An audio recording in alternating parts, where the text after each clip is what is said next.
La economía tiene nombre. Un momento para mirar por dentro y desde diferentes visores la economía cubana. Cada lunes después de las 9:30 de la mañana en Como lo oyes, la economía tiene nombre.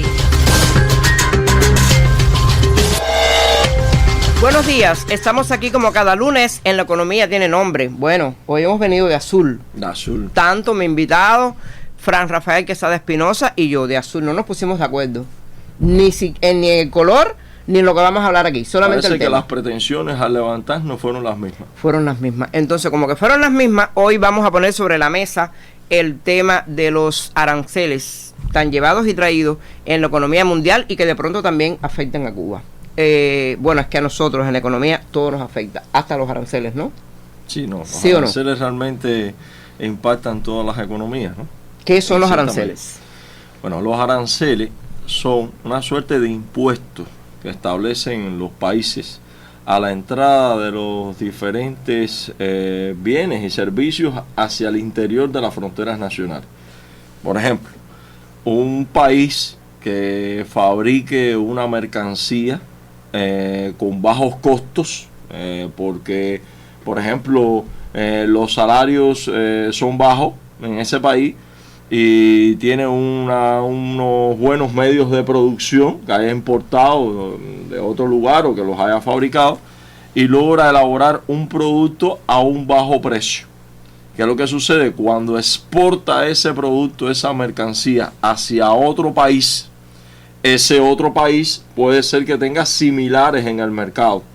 Y si quiere proteger su industria nacional, ¿por qué? Porque si ese producto, esa mercancía que le viene de otro país, exportado, es competitivo, pero que además es capaz de ser mucho más barato, entonces la industria nacional se ve arruinada, porque al final, una vez que ese producto entra al país a precios mucho más baratos, entonces esto va a hacer que el fabricante, el dueño, ya sea una empresa estatal o privada, lo que va a hacer es que va a verse afectado, y al final eso después se revierte en desempleo y demás. Entonces hay países que, para proteger su industria nacional, en ocasiones lo que hace es poner determinados aranceles. Inclusive hay algunos que un anglicismo que se pronuncia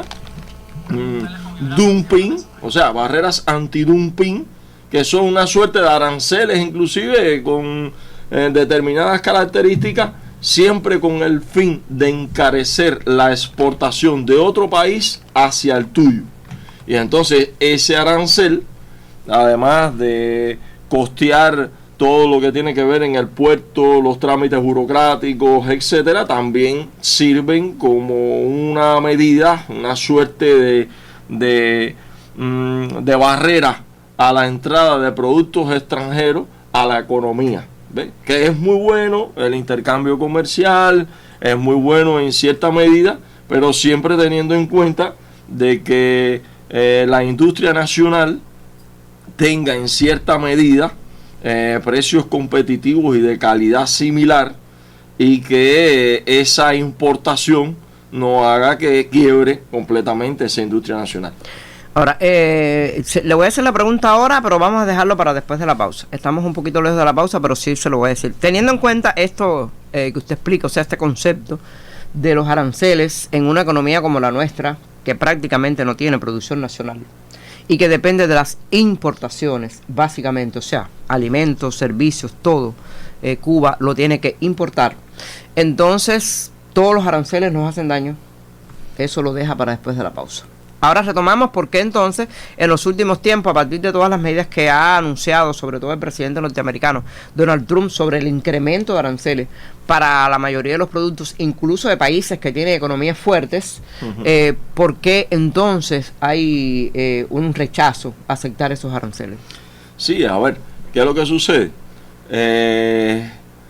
Por las características que tiene la economía norteamericana. O sea, la economía norteamericana es una economía basada en el consumo, y la obsolescencia programada inclusive es bastante rápidas. Hoy una computadora puede ser que haya una suerte de, como se le conoce en economía, una obsolescencia moral. ¿Ve? O sea, es muy moderna, pero con los novísimos software que constantemente están mutando de una versión en otra, de repente una computadora, el hardware se te queda viejo. Entonces, para montar ese software encima de una computadora, y así pasa con casi todo, ¿no? Hay una avidez por el consumo realmente bien fuerte. Entonces, que no existe ni en Europa, por ejemplo, que es un país, pues son países del primer mundo, pero están un poco más enfocados, igual que el tema de tener cada persona un carro, cada familia un carro y demás. En Europa está un poco el transporte público. O sea, hay diferentes visiones a pesar de ser el primer mundo. Entonces, todo el mundo en cierta medida vende a los Estados Unidos, busca la manera de exportar. Además, la primera bolsa de valores en el mundo está en los Estados Unidos prácticamente, o sea, la bolsa de New York. O sea, todo el mundo trata de exportar a los Estados Unidos para captar, de paso, una divisa fresca, que es una divisa que además estamos hablando de la divisa que es el monopolio casi del comercio internacional. Entonces, ¿qué es lo que pasa? En cierta medida, que le suban los aranceles al resto del mundo o bilateral a algunos países, esto hace que se encarezcan las exportaciones hacia los Estados Unidos. O sea, se encarece a ese país que va a exportar hacia los Estados Unidos, se le encarece, independientemente de que tenga una tecnología novedosa que haga que se produzca barato, de que tenga fuerza de trabajo barata. Independientemente de todo eso, cuando tienes una barrera arancelaria de un 10, un 15, un 20% es sobre el total del valor de la exportación, un 10, un 15, un 20%, se te encarece mucho esa exportación. Entonces esto tiene implicaciones económicas porque bilateralmente entre Estados Unidos y no sé, y otro país, Japón, hay un comercio y ese comercio hace que en economía se le conoce como la balanza comercial.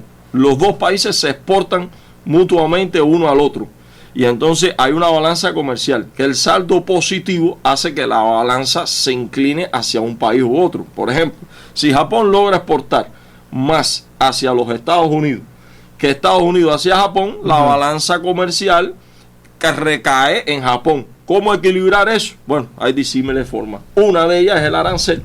¿Por qué? Porque esa fuga de capitales que va hacia Japón hace que salgan más dólares de los Estados Unidos de los que entran, producto de la importación. Y para eso, para equilibrarlo, hay disímiles maneras. Una de ellas es el incremento del precio del combustible, otra es el tema del arancel. O sea, existen varias. Pero el arancel es algo bien importante, que se usa mucho, lo está usando mucho en los Estados Unidos, aunque ahora se declaró ilegal y demás por parte del Congreso, pero también las barreras antidumping, que son ya orientadas a determinadas mercancías muy específicas. Te dicen ahora, oye, que no me entre la Toyota a mi mercado porque yo tengo varios carros, la Chevrolet, yo tengo... Que necesito vender. Y yo necesito proteger mi industria automovilística. Y entonces lo que hacen es que le ponen una suerte de arancel, un impuesto, pero específicamente a los carros. Eso se conoce como la barrera antidumping. Ahora, vamos a la pregunta que le hacía para que responda después de la pausa. ¿Cómo una economía como la cubana, que no tiene respaldo productivo, hemos hablado del tema aquí en varias oportunidades, Cuba no produce prácticamente nada para exportar, cómo entonces esos aranceles, para aterrizarlos un poco acá en nuestro país, impactan acá? Es el hecho de que todo lo que entra, incluso para los nacionales que compran fuera, también influye ese arancel, que por ahí también se puede explicar de alguna manera que los precios no puedan bajar o que no quieran bajar. No quieran o no puedan. Vamos a la pausa y después respondemos. Cada lunes después de las 9:30 de la mañana en Como lo oyes, la economía tiene nombre. Aquí poniéndole nombre o tratando de ponerle nombre a la economía con Fran Rafael Quesada Espinosa en este espacio que sale cada lunes aquí en Como lo oyes. Entonces la pregunta. Entonces, en el caso de Cuba, por ejemplo, una economía pequeña, insular y con y ciertos pobre. problemas estructurales y pobre. Y Pero pobre. aún así, el arancel influye. ¿Por qué? El sujeto económico se le tienen que dar señales para que vaya hacia un lado o hacia el otro. Eso lo hemos estado explicando inclusive con los impuestos la semana pasada. Si tú le das señales claras, concretas, y de que el sujeto económico, el peso que tiene, ya sea estatal, de cualquier tipo de privado, propiedad, o sea, el peso que tiene lo invierta en una cosa y no en otra. ¿Por qué? Porque en esa cosa hay un incentivo fiscal, o en este caso, un incentivo arancelario, que fue lo que sucedió con los alimentos. Se eliminaron los aranceles con los alimentos. Y se desaparecieron los alimentos. Pero bueno, fíjate, dentro de los incentivos, aquella persona que tenga $1 prefiere importar alimentos si lo que quiere es valorizar ese dólar. Prefiere, o sea, valorizar no, en el sentido estricto de la palabra, obtener ganancia con ese dólar. Si ese el producto que vaya a importar es preferible que sea alimento a que no sea otra mercancía. Claro. Producto de que no va a tener que pagar un impuesto arancelario. Esto está dando una señal clara y concreta. Eso después tiene otras repercusiones.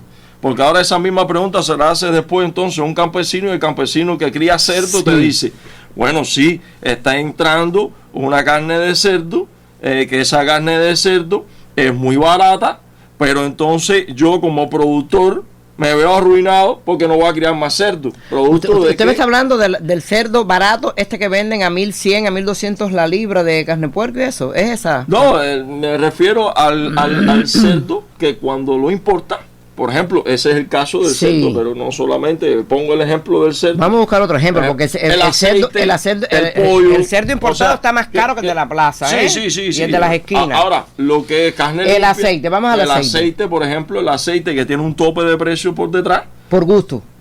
Un tope que no se cumple. Claro. A pesar de los aranceles. Claro, ¿bien? sí, ya se mueve, recuerden que Ni el pollo.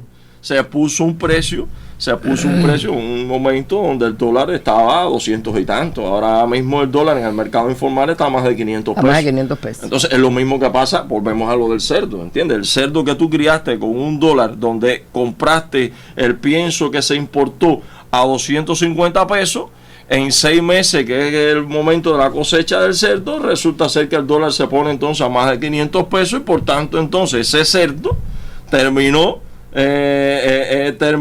a la hora de la venta y convertir nuevamente en dólar para realizar de nuevo el ciclo productivo, terminaste sin ganar nada. Ya. Ese es el problema de la volatilidad a veces que tiene el precio del dólar y lograr una estabilidad con entonces el tipo aquí no funciona el hecho de que eliminen los aranceles, no funciona en la economía doméstica, ¿no? A ver, sí funciona en el sentido que, mira, aunque sea caro el producto, que las personas que tienen el dólar decidan importar alimentos y no importar otra cosa. Piezas de carros. ¿Entiendes? No sé, piezas de carro, por ejemplo, al menos caro, existe. ¿Entiendes? Es como un poema que dice aquello de que lo importante es que exista. Exacto. ¿Entiendes? No importa, aunque no se pueda pagar.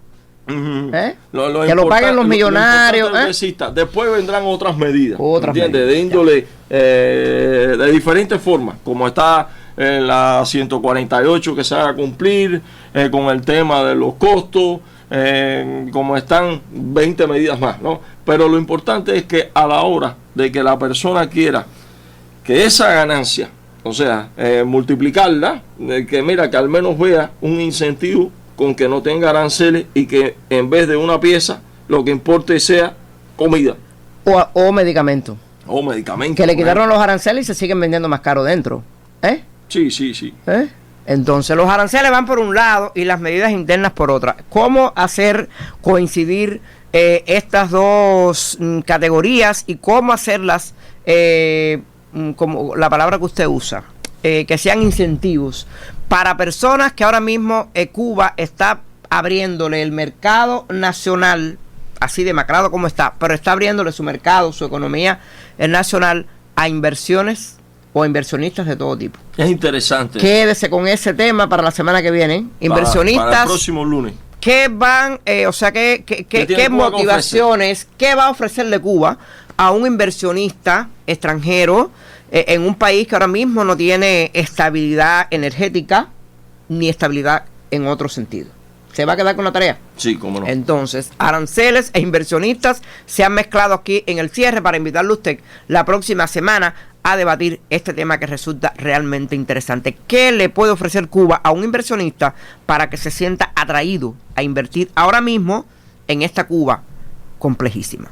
Buenos días, lo espero el próximo lunes.